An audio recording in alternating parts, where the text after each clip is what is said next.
संघीय प्रणाली कार्यान्वयनपछि मुलुकमा दोस्रो पटक प्रतिनिधि सभा र प्रदेशसभाको निर्वाचन आज हुँदै 825 जना सांसद निर्वाचित हुने। नेपाली कंग्रेस नेतृत्वको सरकारले लगातार दोस्रो पटक निर्वाचन गराउँदै प्रधानमन्त्री देउबाका लागि राजनैतिक सफलता भएको विश्लेषण दलहरूको भने मिश्रित धारणा। कोरोना बीमाका 18,000ले पहिलो चरणमा भुक्तानी पाउँदै थप रकम नतिर्ने नेपाल पुनर्बीमा कम्पनीको अडान। युक्रेनमा सुरक्षा क्षेत्रका लागि 5 करोड़ पाउण्ड बराबरको सहयोग गर्ने बेलायती प्रधानमन्त्री सुनकको प्रतिबद्धता। र विश्वकप फुटबलको कुम्भ मेला कतारमा आज शुरू हुँदै उद्घाटन खेलमा आयोजक राष्ट्र र इक्वेडर भिड्ने। नमस्कार, कान्तिपुर डायरीका साथमा साथी तुलसी र म दिवा। अब समाचार विस्तारमा। संघीय लोकतान्त्रिक गणतन्त्र सहितको संविधान जारी भएपछि प्रतिनिधि सभा र प्रदेशसभाको दोस्रो निर्वाचन आज हुँदैछ।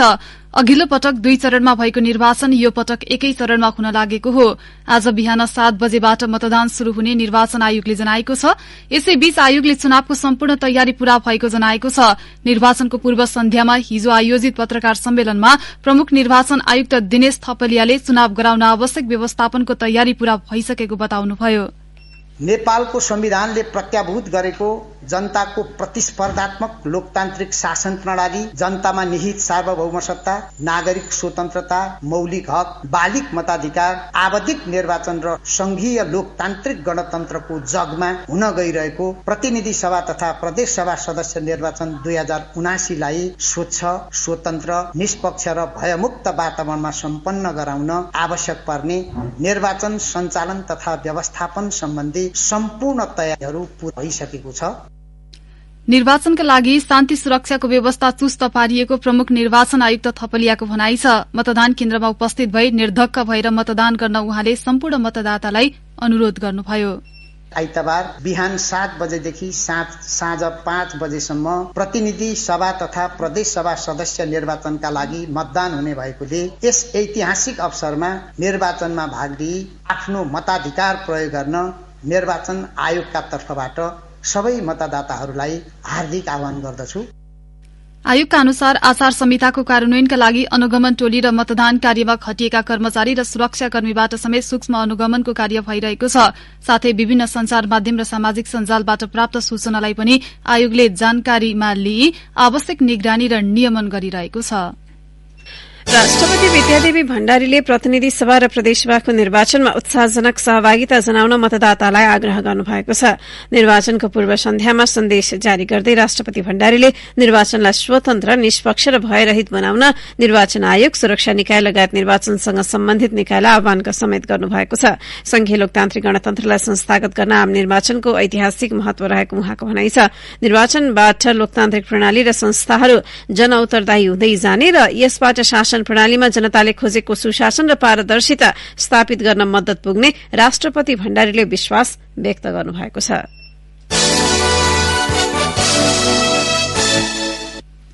प्रतिनिधि सभा र प्रदेश सभाका लागि 825 जना सदस्य चयन हुँदैछन्। त्यसका लागि 1,79,88,507 जना मतदान गर्न पाउने सूचीमा छन्। प्रतिनिधि सभामा प्रत्यक्षतर्फ 165 र समानुपातिकतर्फ 110 सीटका लागि सांसदहरू निर्वाचित हुनेछन्। त्यस्तै प्रदेश सभाका लागि प्रत्यक्ष प्रणालीबाट 330 जना र समानुपातिकबाट 220 जना सांसद छानिनेछन्। एक सामग्री 10वटा निर्वाचन क्षेत्र भएको काठमाडौँ सहित 13वटा जिल्ला रहेको बागमती प्रदेशमा प्रतिनिधि सभाका लागि 33वटा सीटका लागि प्रत्यक्षतर्फ निर्वाचन हुँदैछ। यो प्रदेशबाट 66 जना प्रदेशसभा सदस्य प्रत्यक्ष प्रणालीबाट निर्वाचित हुँदैछन्। बागमती प्रदेशमा 34,71,492 जना मतदाता छन्। बागमती प्रदेशपछि सबैभन्दा धेरै निर्वाचन क्षेत्र रहेको अर्को प्रदेश हो मध्य प्रदेश। यस प्रदेशमा रहेका 8 जिल्लामा गरी प्रतिनिधि सभाको प्रत्यक्षतर्फ 32 र प्रदेशसभातर्फ 64 क्षेत्रबाट सांसद चयन हुँदैछन्। 33,86,628 जना मतदाता रहेको यो प्रदेशका सबै जिल्लामा 4वटा निर्वाचन क्षेत्र तोकिएको छ, जसबाट प्रत्येक जिल्लामा प्रतिनिधि सभामा 4 र प्रदेशसभामा 8 जनाले प्रतिनिधित्व गर्नेछन्। 14 जिल्ला रहेको प्रदेश 1 मा ताप्लेजुङ, पाँचथर, धनकुटा, सङ्खुवासभा, भोजपुर, तेह्रथुम, ओखलढुङ्गा, खोटाङ र सोलुखुम्बुमा प्रतिनिधि सभातर्फ 1 निर्वाचन क्षेत्र कायम छ। 33,96,865 मतदाता रहेको यो प्रदेशमा सबैभन्दा धेरै मोरङ, झापा र सुनसरीमा क्रमशः 6, 5 र मात्र 4वटा निर्वाचन क्षेत्र सहित प्रदेशभर 28 क्षेत्रमा निर्वाचन हुँदैछ। यो प्रदेशमा प्रदेशसभातर्फ 56 जना प्रतिनिधि निर्वाचित हुँदैछन्। 32,49,637 जना मतदाता रहेको लुम्बिनी प्रदेशमा 26वटा प्रतिनिधि सभा सदस्य निर्वाचन क्षेत्र र 52वटा प्रदेशसभा सदस्य निर्वाचन क्षेत्रका लागि मतदान हुँदैछ। लुम्बिनीका 12 जिल्ला मध्ये गुल्मी, पाल्पा, बर्दिया तथा पश्चिम नवलपरासी जिल्लामा प्रतिनिधि सभातर्फ 2-2वटा निर्वाचन क्षेत्र छन्। रूपन्देहीमा 5, कपिलवस्तु, दाङ र बाँकेमा 3-3वटा क्षेत्र छन् भने अर्घाखाँची, प्युठान र रुकुम पूर्वमा समान एक क्षेत्रको प्रतिनिधि चयनका लागि मतदान हुँदैछ। 18,17,541 जना मतदाता रहेको गण्डकी प्रदेशमा 18वटा निर्वाचन क्षेत्र छन्। सबैभन्दा धेरै कास्कीमा 3वटा क्षेत्र छन् भने लमजुङ, मनाङ, मुस्ताङ, पर्वत र म्याग्दीमा एक क्षेत्र तोकिएको छ। यस्तै गोर्खा, तनहुँ, बागलुङ तथा पूर्वी नवलपरासी र स्याङ्जामा 2-2वटा क्षेत्रबाट प्रतिनिधि चयनका लागि मतदान हुँदैछ। प्रदेशभरबाट गरी 36 जना उम्मेद्वार आफ्नो क्षेत्रको प्रतिनिधित्व गर्दै प्रदेशसभामा सहभागी हुनेछन्। 9वटा जिल्ला समेटिएको सुदूरपश्चिम प्रदेशमा 16वटा प्रतिनिधि सभा सदस्यका लागि मतदान हुँदैछ। यहाँका बाजुरा, बझाङ, डोटी, डडेलधुरा, बैतडी र दार्चुलाबाट समान एक क्षेत्रमा प्रतिनिधि सभा सदस्यमा निर्वाचित हुनेछन्। 16,58,400 मतदाता रहेको यो प्रदेशमा सबैभन्दा धेरै कैलालीबाट 5, कञ्चनपुरबाट 3 तथा अछामबाट 2 सांसदले संघीय संसदमा सहभागिता जनाउनेछन्। यो प्रदेशबाट 32 जना प्रदेशसभामा आउनेछन्। 10 जिल्ला रहेको कर्णाली प्रदेशमा 12वटा प्रतिनिधि सभा सदस्य तथा 24वटा प्रदेशसभा सदस्यका लागि मतदाताले भोट दिँदैछन्। 10,08,403 जना मतदाता रहेको यो प्रदेशका अधिकांश जिल्लामा एकमात्र प्रतिनिधि सभा सदस्य चयनका लागि विभिन्न दल र उम्मेद्वार बीच प्रतिस्पर्धा हुँदैछ। रुकुम पश्चिम, सल्यान, जाजरकोट, डोल्पा, हुम्ला, कालीकोट, मुगु र जुम्लामा एक प्रतिनिधि सभा र 2 प्रदेशसभा सदस्यका लागि निर्वाचन हुन लागेको हो। यस्तै सुर्खेत र दैलेखबाट भने 2-2वटा प्रतिनिधि सभा तथा 4-4वटा प्रदेशसभा सदस्य निर्वाचित हुनेछन्। रेडियो कान्तिपुरका लागि नवीन कोइराला, काठमाडौँ। प्रतिनिधि सभा र प्रदेशसभाका लागि प्रत्यक्ष र समानुपातिक गरी 4वटा मतपत्रमा मतदान गर्नुपर्नेछ। मतदाताहरूमा अन्यल नहोस् भनेर निर्वाचन आयोगले मतपत्रबारे विभिन्न सन्देश समेत प्रवाह गरिरहेको छ। बदरमतको संख्या घटाउने नीति लिएको निर्वाचन आयोगको लक्ष्य कति पूरा हुनेछ त्यो केही दिनभित्र सार्वजनिक हुनेछ। त्यसो त समानुपातिक मतको आधारमा कसरी दलहरूले सीट पाउँछन् भन्ने चासो समेत देखिएको छ। एक रिपोर्ट। प्रत्यक्षका लागि सेतो कागजमा रातो अक्षर तथा समानुपातिका लागि सेतो कागजमा कालो अक्षरको मतपत्र तोकिएको छ। प्रतिनिधि सभाका लागि मतदान प्रक्रिया बारे आयोगका सहप्रवक्ता सूर्य प्रसाद अर्याल भन्छन्, मतदाताले सबैभन्दा पहिला प्रतिनिधि सभामा उठेका उम्मेद्वारहरू मध्ये आफूलाई मन परेको कुनै एक उम्मेद्वारको निर्वाचन चिन्हमा स्वस्तिक छाप लगाएर राम्रोसँग पट्याएर 1 नम्बर लेखिएको मतपेटिकामा खसाल्नु पर्छ।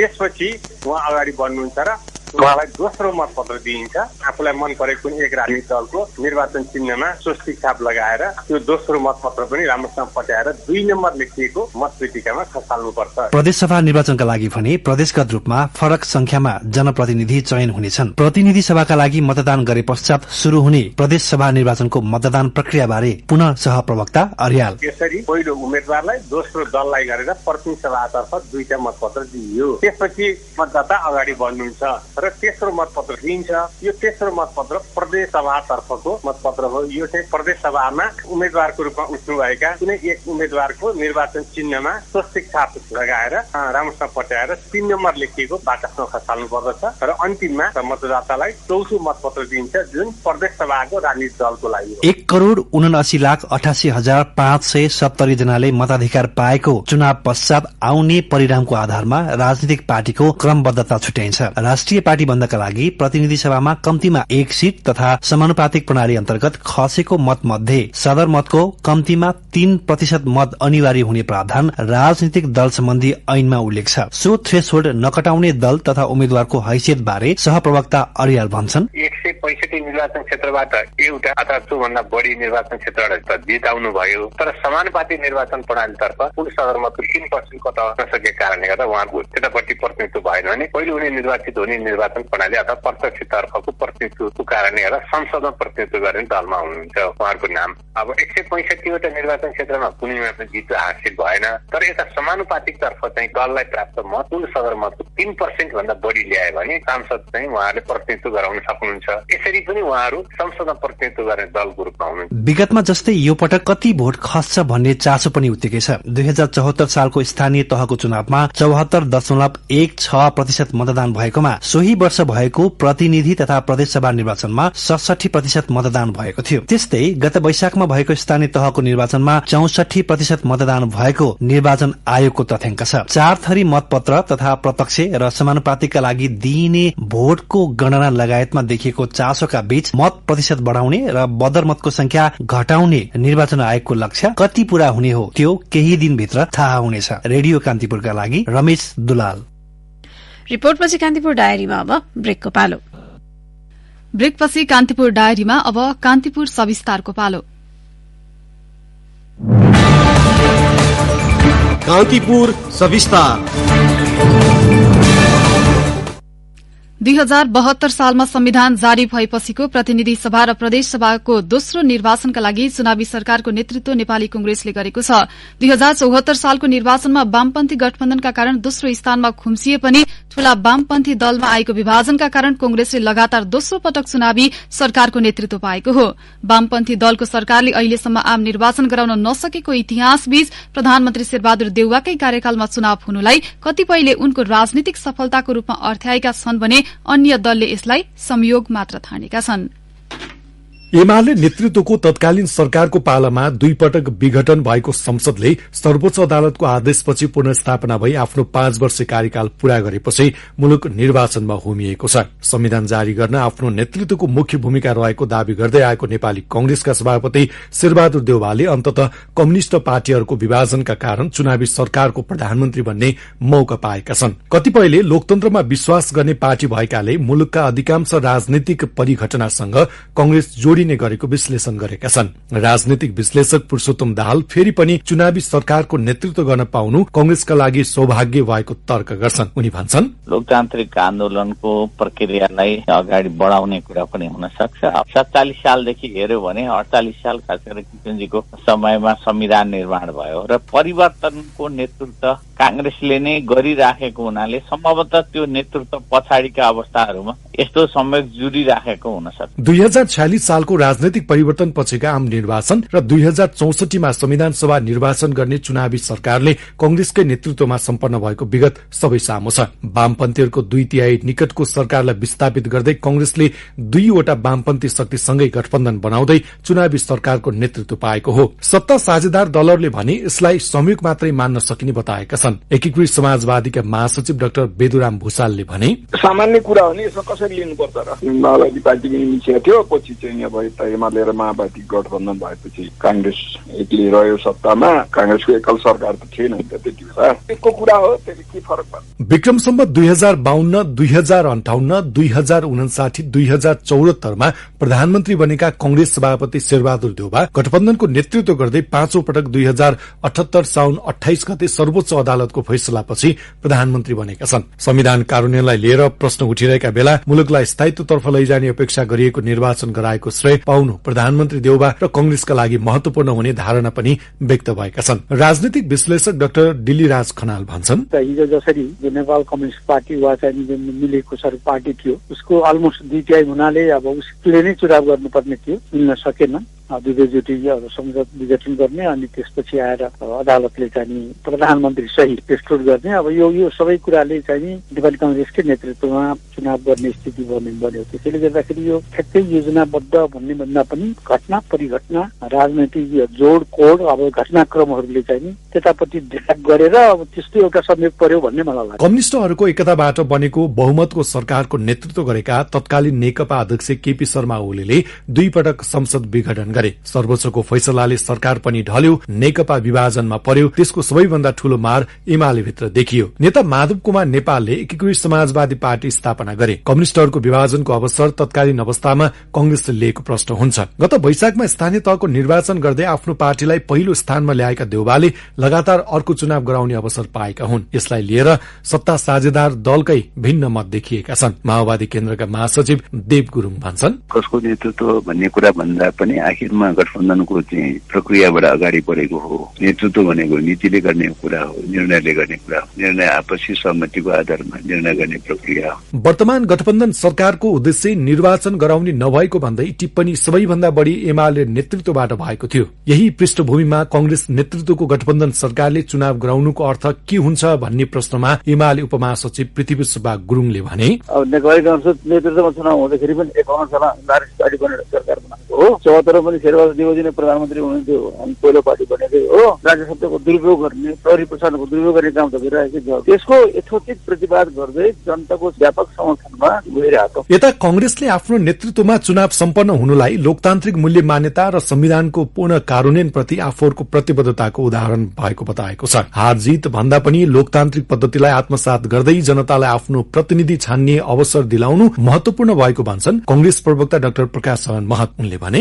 लोकतन्त्र प्रति प्रतिबद्ध पार्टी हो। तान्त्रिक मूल्य र मान्यता, अभिव्यक्ति स्वतन्त्रता, निर्वाचित जनप्रतिनिधिहरूले शासन सत्ता चलाउने कुरालाई अगाडि बढाउँदै आएका हौं। कांग्रेस नेतृत्वमा छ। त्यस बेलामा हामीले निष्पक्षता सुनिश्चित गरेका छौं, किनभने हामी त्यसमा विश्वास गर्छौं। संविधान जारी भएको 7 वर्षभित्र भएको 2वटा निर्वाचनले लोकतन्त्रलाई मजबुत गराउने बाटोमा मुलुकलाई लैजान सक्छ। त्यसैले जुनसुकै दलले जिते पनि आवधिक चुनावले राजनीतिक स्थायित्वका लागि जनचाहना अनुसार लोकतान्त्रिक मूल्य मान्यताको दायरालाई अझ फराकिलो बनाउने स्वाभाविक अपेक्षा प्रकट भएका छन्। रेडियो कान्तिपुरका लागि सन्तोष गन्धर्व।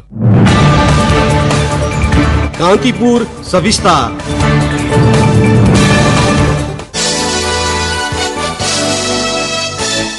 नेपालमा पहिलो पटक विक्रम सम्वत 2004 सालमा स्थानीय चुनावमा काठमाडौँमा निर्वाचन भएको थियो।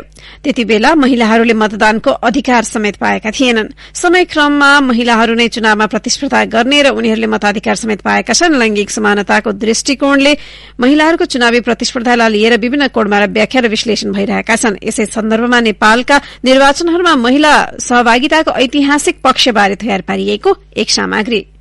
2015 साल फागुन 7 गतेदेखि 45 दिनसम्म भएको आम निर्वाचनमा 7 जना महिलाले उम्मेद्वारी दिएका थिए। त्यसमध्ये द्वारिका देवी ठकुरानी मात्रै दलीय उम्मेद्वार थिइन्। डडेलधुराबाट उनी नेपाली कांग्रेसको तर्फबाट उम्मेद्वार थिइन्। पछि उनी मन्त्री समेत भएकी थिइन्। अन्य 6 जना स्वतन्त्र उम्मेद्वार थिए। त्यतिबेला ठकुरानीले 3903 मत प्राप्त गरेकी थिइन्। 2016 साल जेठ 6 गते गठित मन्त्रीमण्डलमा ठकुरानी स्वास्थ्य तथा स्वायत्त शासन उपमन्त्री नियुक्त भएकी थिइन्। नेपालको मन्त्रीमण्डलमा समावेश हुने उनी पहिलो महिला मन्त्री समेत हुन्। पञ्चायती व्यवस्थापछि 2038 सालमा भएको राष्ट्रिय पञ्चायतको निर्वाचनमा 2 जना महिला निर्वाचित भएका थिए भने 43 सालको निर्वाचनमा 73 महिला उम्मेद्वार मध्ये 3 जना महिला निर्वाचित भएका थिए। त्यतिबेला राष्ट्रिय पञ्चायतमा महिला संघबाट महिला प्रतिनिधित्वको छिनोफानो गर्ने व्यवस्था थियो। संसदमा महिला सहभागिता पुस्तकमा उल्लेख भए अनुसार नेपाल अधिराज्यको संविधान 2047 अन्तर्गत 2048, 2051 र 2056 गरी 3वटा आम निर्वाचनहरू सम्पन्न भएका थिए। संविधानको धारा 114 मा 5% महिला उम्मेद्वार हुनुपर्ने प्रावधान रहेको थियो, तर प्रतिनिधि सभामा प्रतिनिधित्वको संवैधानिक सुनिश्चितता त्यति बेला थिएन। 2048 सालमा दलगत 73 र स्वतन्त्र 8, 2051 मा दलगत 74 र स्वतन्त्रमा 12, 2056 मा दलगत 117 र स्वतन्त्रमा 26 महिला उम्मेद्वारले निर्वाचनमा प्रतिस्पर्धा गरेका थिए। 2048 सालमा भएको निर्वाचन र उपनिर्वाचनमा समेत गरी 8 जना, 2051 मा 7 जना र 2056 मा 12 जना महिला सदस्यहरू निर्वाचित भएका थिए। नेपालको अन्तरिम संविधान 2063 अनुसार 2064 साल चैत्र 28 गते भएको संविधान सभाको पहिलो निर्वाचनबाट 197 महिला सदनमा पुगेका थिए, जसमा प्रत्यक्ष निर्वाचन प्रणाली अनुसार निर्वाचित महिला सदस्य 30 जना, समानुपातिक निर्वाचन प्रणालीबाट निर्वाचित 161 जना थिए। त्यस्तै मन्त्री परिषदबाट मनोनित 6 जना गरी 197 जना महिला सदस्यहरूको प्रतिनिधित्व रहेको थियो। प्रतिनिधित्वको हिसाबले सो संख्या कुल सदस्य संख्याको 32.78% थियो। 2070 मा भएको दोस्रो संविधान सभामा प्रत्यक्ष निर्वाचन प्रणाली अनुसार निर्वाचित महिला सदस्य 10 जना, समानुपातिक निर्वाचन प्रणालीबाट निर्वाचित 159 जना, मन्त्री परिषदबाट मनोनित 4 गरी कुल 176 जना महिला सदस्यहरूको प्रतिनिधित्व थियो। प्रतिनिधित्वको हिसाबले सो संख्या कुल सदस्य संख्याको 29.28% रहेको थियो। 2074 को मंसिर 10 र 21 गते भएको संघीय संसदको प्रतिनिधि सभा सदस्यको निर्वाचनमा प्रत्यक्ष निर्वाचन प्रणालीबाट 6 जना र समानुपातिक निर्वाचन प्रणालीबाट 84 जना गरी कुल 90 जना महिला सदस्यहरूको प्रतिनिधित्व रह्यो। कुल सदस्य संख्याको 32.73% महिलाले संसदमा उपस्थिति जनाए। त्यतिबेला नेपालको संविधान धारा 84 को उपधारा 8 मा संघीय संसदमा प्रतिनिधित्व गर्ने प्रत्येक राजनैतिक दलबाट निर्वाचित कुल सदस्य संख्याको कम्तीमा 1/3 सदस्य महिला हुनुपर्ने व्यवस्था गरिएको थियो। तर त्यसरी निर्वाचित गर्दा प्रत्यक्ष निर्वाचन प्रणाली बमोजिम निर्वाचित सदस्यहरूमध्ये कुनै राजनैतिक दलको 1/3 सदस्य महिला निर्वाचित हुन नसकेमा त्यस्तो राजनैतिक दलले समानुपातिक निर्वाचन प्रणाली बमोजिम सदस्य निर्वाचित गर्दा आफ्नो दलबाट संघीय संसदमा निर्वाचित हुने कुल सदस्यको कम्तीमा 1/3 महिला सदस्य हुने गरी निर्वाचित गर्नुपर्ने व्यवस्था पनि संविधानमा गरिएको छ। सोही व्यवस्थामा टेकेर भएको 2074 को निर्वाचनमा अधिकांश दलहरूले महिलालाई समानुपातिकमै समेट्ने प्रयास गरे। त्यतिबेलादेखि नै प्रत्यक्षमा भन्दा समानुपातिक सीटमा मात्रै महिलालाई समावेश गरिएको भन्दै असन्तुष्टिका आवाज पनि सुनिन थाले, जुन असन्तुष्टि 2079 अर्थात यसपटकको निर्वाचनमा ठूलो मुद्दा बन्यो। यसपटकको प्रतिनिधि सभाको प्रत्यक्ष निर्वाचन प्रणालीतर्फ कुल उम्मेद्वार 2412 मध्ये 225 महिला उम्मेद्वार, त्यस्तै समानुपातिकतर्फ 2179 मध्ये 1187 महिला उम्मेद्वार रहेका छन्। 2015 देखि 2074 सम्मको इतिहास हेर्दा मुलुकमा प्रजातन्त्रको स्थापना हुनु अघिसम्म नीति निर्माण तहमा महिलाहरूको सहभागिता न्यून रहेकोमा 2047 सालपछि त्यसमा सुधार देखिएको छ। कम्तीमा 5% महिला उम्मेद्वारबाट शुरू भएको महिला उम्मेद्वारको उपस्थितिमा 2062-63 को राजनैतिक परिवर्तन पश्चात तात्विक प्रगति भएको देखिन्छ। तर महिलालाई समानुपातिकमै खुम्च्याउने परिपाटीको आलोचना हुँदै आएको छ। पटक पटक निर्वाचनमा उभिने महिला समेतलाई पनि दलीय अन्तर्संघर्षको अन्तर्घोलनमा पार्न खोजेको अर्को टिप्पणी समेत भइरहेको छ। रेडियो कान्तिपुरका लागि इन्द्रलक्ष्मी घिमिरे। कान्तिपुर डायरीमा पुनः ब्रेकको पालो। ब्रेकपछि अब आर्थिक प्रसंग। पहिलो चरणमा कोरोना बीमाका 18,182 जना बीमितले मात्र भुक्तानी पाउने भएका छन्। परेका दावी मध्ये 25,084 वटा व्यक्तिगत र परिवारका छन्। तीमध्ये कोरोना संक्रमण भएको पीसीआर रिपोर्टका आधारमा पहिले आउनेलाई पहिलो प्राथमिकता फर्स्ट कम फर्स्ट सर्भिस दिई भुक्तानी दिन बीमक संघले कम्पनीहरूलाई आग्रह गरेको छ। यसका लागि संघले बीमा कम्पनीहरूलाई शुक्रबार पत्र लेखेको छ। सरकार र नियामक निकाय बीमा प्राधिकरणको निर्देशन बमोजिम उपलब्ध रकम संघले बीमित संख्याका आधारमा सबै कम्पनीलाई भाग लगाइसकेको छ। सही अनुपातमा रकम वितरण गर्न बीमा कम्पनीहरूलाई उसले आग्रह गरेको हो। नेपाल पुनर्बीमा कम्पनीले थप रकम नतिर्ने र 17 वटा बीमा कम्पनीले रकम भुक्तानीबारे आफ्नो संचालक समितिबाट निर्णय नगरिरहेको अवस्थामा कोरोना बीमा भुक्तानी शुरू गर्न संघले आग्रह गरेको हो। अब अन्तर्राष्ट्रिय प्रसंग। बेलायती प्रधानमन्त्री ऋषि सुनकले युक्रेनमा सुरक्षा क्षेत्रका लागि 5 करोड़ पाउण्ड बराबरको सहयोग गर्ने प्रतिबद्धता जनाउनु भएको छ। प्रधानमन्त्री भइसकेपछिको पहिलो कीव भ्रमणमा राष्ट्रपति जेलेन्स्कीसँगको भेटमा उहाँले सो सहयोगको घोषणा गर्नुभएको बीबीसीले उल्लेख गरेको छ। सहायता रूसी हवाई आक्रमणको प्रतिरोध गर्ने प्रयोग गरिने बताइएको छ। 5 करोड़ पाउण्ड बराबरको सुरक्षा सहायतामा 125 हवाई प्रतिरोध का प्रणाली प्रयोग हुने बताइएको छ। भेटमा प्रधानमन्त्री सुनकले बेलायत सधैं युक्रेनको साथमा उभिने बताउनुभयो। यसै गरी भेट पश्चात युक्रेनी राष्ट्रपति जेलेन्स्कीले युद्धको शुरूआती दिनदेखि नै बेलायत बलियो सहयोग रहँदै आएको उल्लेख गर्नुभएको थियो।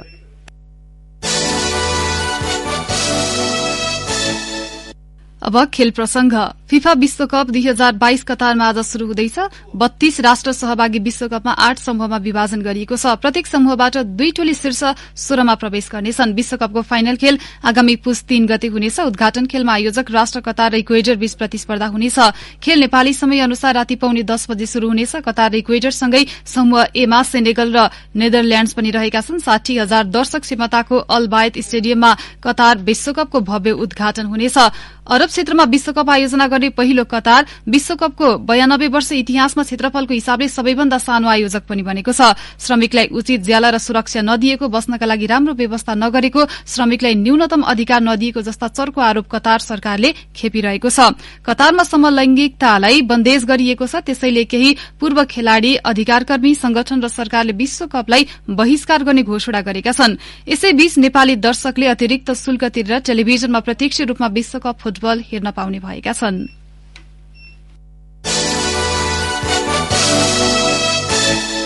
प्रदेश 1 र गण्डकी प्रदेशका पहाड़ी भूभागमा आंशिक बदली तथा हिमाली क्षेत्रमा हल्का हिमपातको सम्भावना रहेको जल तथा मौसम विज्ञान विभागले जनाएको छ। अन्य क्षेत्रमा मौसम सामान्यतया सफा रहने विभागले उल्लेख गरेको छ। काठमाडौँ उपत्यकाको न्यूनतम तापक्रम 9 डिग्री सेल्सियस रहेकोमा अधिकतम तापक्रम 20 डिग्री सेल्सियस पुग्नेछ। सूर्योदय बिहान 6:29 भयो भने सूर्यास्त भरे साँझ 5:10 हुनेछ। अवस्था यसका साथै कान्तिपुर डायरीको बुलेटिन यही सकिन्छ। साथी तुलसी र म दिवा बिदा माग्छौ। नमस्कार।